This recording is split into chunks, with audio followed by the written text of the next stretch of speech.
fight and hurt a woman with child so that she gives birth prematurely, yet no harm follows, he shall surely be punished according as the woman's husband imposes on him, and he shall pay as the judge determines. But if any harm follows, then you shall give life for life, eye for eye, tooth for tooth, hand for hand, foot for foot, burn for burn, wound for wound, stripe for stripe. And if a man strikes the eye of his male or female servant and destroys it, he shall let him go free for the sake of the eye. And if he knocks out the tooth of his male or female servant, he shall let him go for the sake of the tooth. If an ox gores a man or a woman to death, then the ox shall surely be stoned, and its flesh shall not be eaten, but the owner of the ox shall be acquitted. But if the ox tended to thrust with his horn in times past, and it has been made known to its owner, and he has not kept it confined, so that it has killed a man or a woman, the ox shall be stoned, and its owner also put to death. If there is imposed on him a sum of money, then he shall pay to redeem his life whatever is imposed on him. Whether it has gored a son or a daughter, or gored a daughter, according to this judgment it shall be done with him. If the ox gores a male or female servant, he shall give to their master 30 shekels of silver, and the ox shall be stoned. If a man opens a pit, or if a man digs a pit and does not cover it, and an ox or a donkey fall in it, the owner of the pit shall make it good. He shall give money to their owner, but the dead animal shall be his. If one man's ox hurts another, so that it dies, then they shall sell the live ox and divide the money from it, and the dead ox they shall also divide. Or if it was known that the ox tended to thrust in time past, and its owner had not kept it confined, he shall surely pay ox for ox, and the dead animal shall be his own.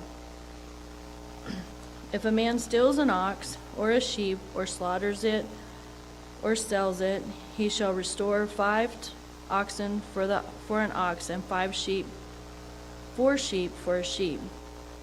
If the thief is found breaking in, and he is struck so that he dies, there shall be no guilt for his bloodshed.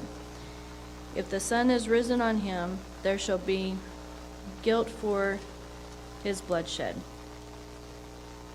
He should make full restitution. If he has nothing, then he shall be sold for the theft. If the theft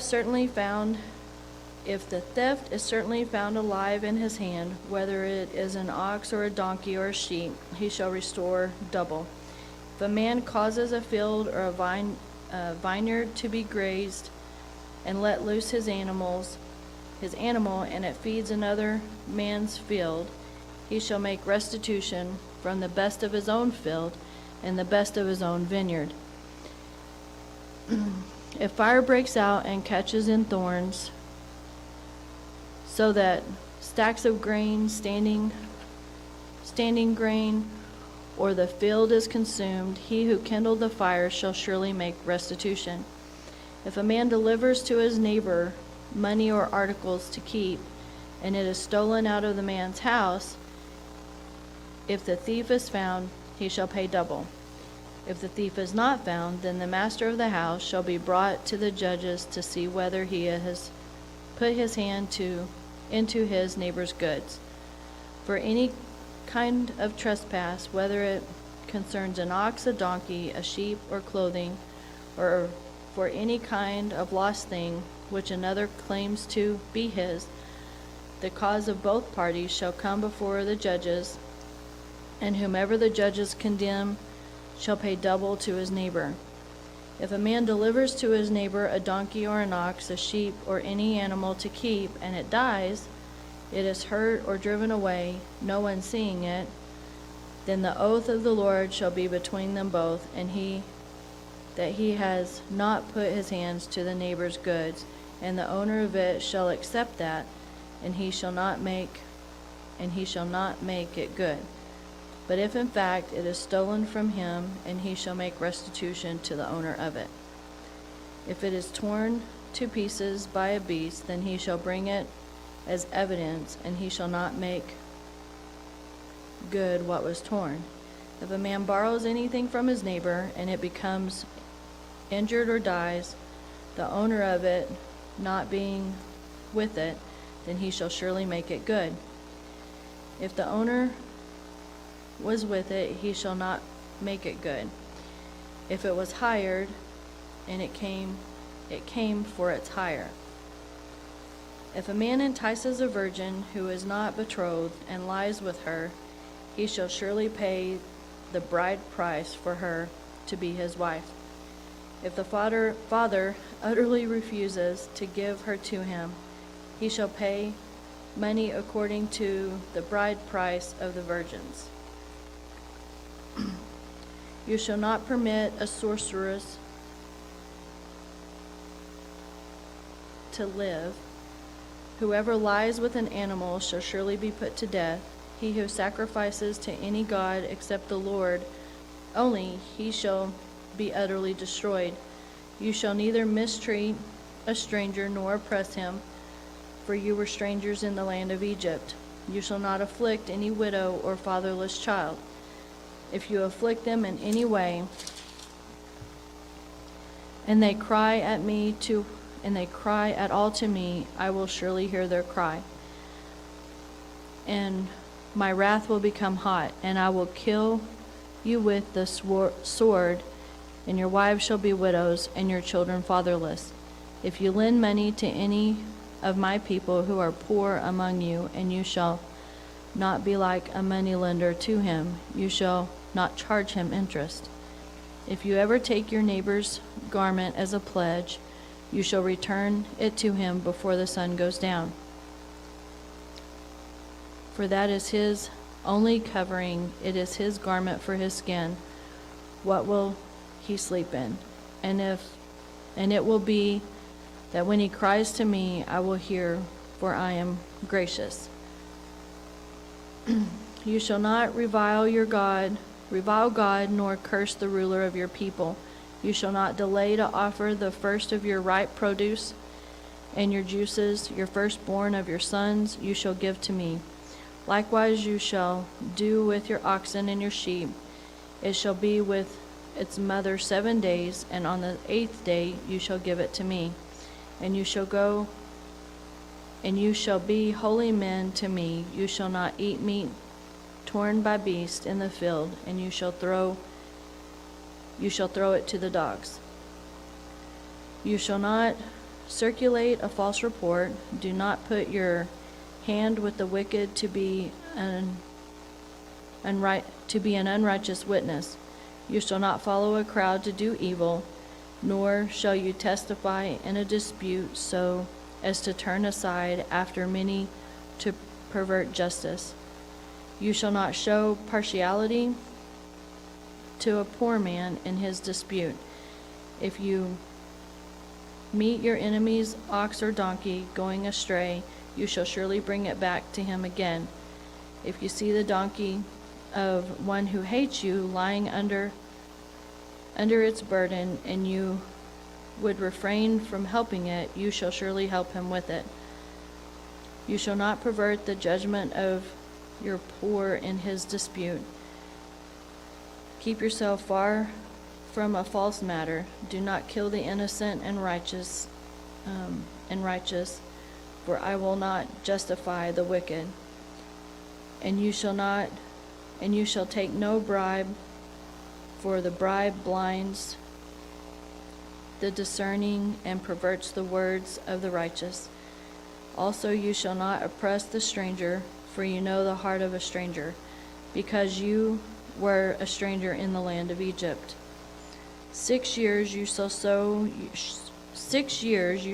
your land and gather its produce, but the 7th year you shall let it rest and lie and fallow, that the poor of your people may eat, and what they leave the beasts of the fields may eat. And in like manner you shall do with your vineyards and your olive grove. 6 days you shall do work, and on the seventh day you shall rest, that your ox and your donkey may rest, that the son of your female servant and the stranger may be refreshed. In all in all that I have said to you, be circumcised and make no mention of the name of other gods, nor let it be heard from your mouth.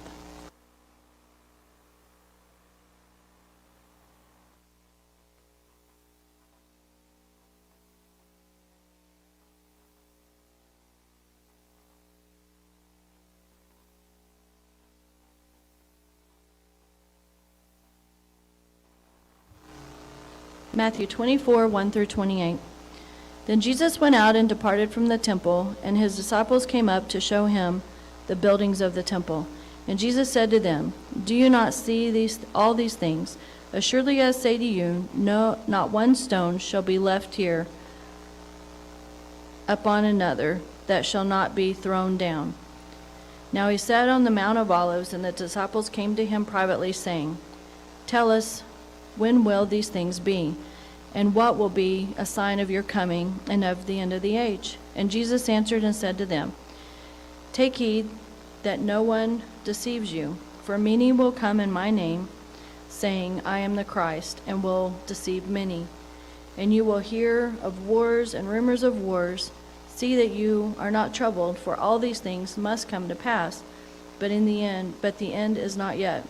For nations will rise against nation, and kingdom against kingdom, and there shall be famines and pestilences and earthquakes in various places. All these are the beginning of sorrows. And they will deliver you up to the tribulation and kill you, and you will be hated by all nations for my name's sake. And then many will be offended, and will betray one another, and will hate one another. Then many false prophets will rise up and deceive many, and because lawlessness will abound, the love of many will grow cold. But he who endures to the end shall be saved. And this gospel of the kingdom will be preached in all the world as a witness to the nations, and then the end will come. Therefore, when you see the abomination of desolation spoken of by Daniel the prophet standing in the holy places, whoever reads, let him understand. Then let those who are in Judea flee to the mountains. Let him who is on the housetop not go down to take anything out of the house. And let him who is in the field not go back to get his clothes. But woe to those who are pregnant and those who are nursing babies in those days. And pray that your flight may not be in the winter, nor on the Sabbath. For then there will be a great tribulation, such as has not been since the beginning of the world until this time, nor ever shall it be. And unless those days were shortened, no flesh would be saved, but for the elect's sake those days will be shortened. Then if anyone says to you, There, look, here is the Christ, or there, do not believe it.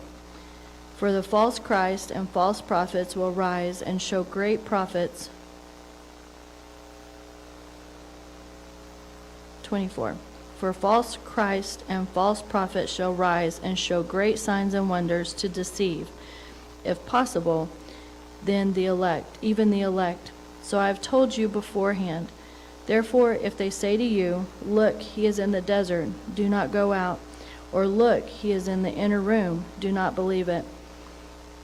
For as the lightning comes from the east and flashes to the west, so also will the coming of the Son of Man be. For wherever the carcass is, there the eagles will be gathered together.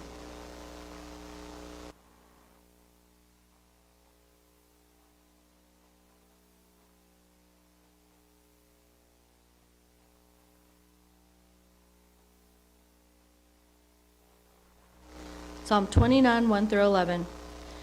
Give unto the Lord, O you mighty ones, give unto the Lord glory and strength. Give unto the Lord the glory due his name. Worship the Lord in the beauty of his holiness. The voice of the Lord is over the waters. The God of glory thunders.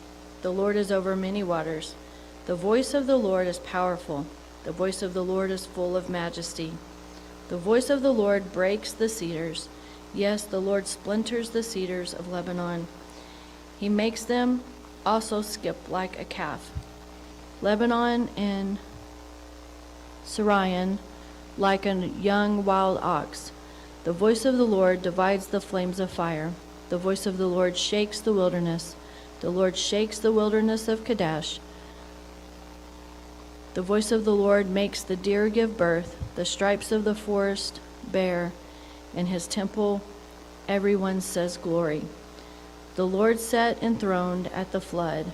The Lord sits as a king forever. The Lord will give strength to his people. The Lord will bless his people with peace.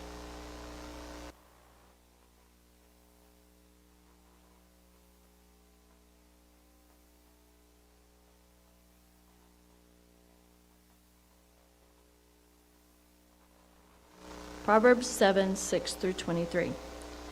For at the window of my house I looked through my lattice, and among the simple I perceived among the youths a young man devoid of understanding, passing along the street near her corner, and he took the path to her house. And in the twilight, in the evening, in the black and dark night, and there a woman met him with the attire of a harlot and a crafty heart. She was loud and rebellious. Her feet would not stay at home. At times she was outside, at times in the open square, lurking at every corner. So she caught him and kissed him. With an impudent face, she said to him, I have peace offerings with me. Today I have paid my vows. So I came out to meet you, diligently to seek your face, and I have found you. I have spread my bed with tapestry, colored coverings of Egyptian linen. I have perfumed my bed with myrrh, aloes, and cinnamon. Come, let us take our fill of love until morning. Let us delight ourselves with love, for my husband is not at home. He has gone on a long journey. He has taken a bag of money with him and will come home on an appointed day. With her enticing speech, she caused him to yield. With her flattering lips, she seduced him. Immediately he went after her, as an ox goes to the slaughter, or as a fool to the correction of the stocks, till an arrow struck his liver, as a bird hastened to the snare. He did not know it would cost his life.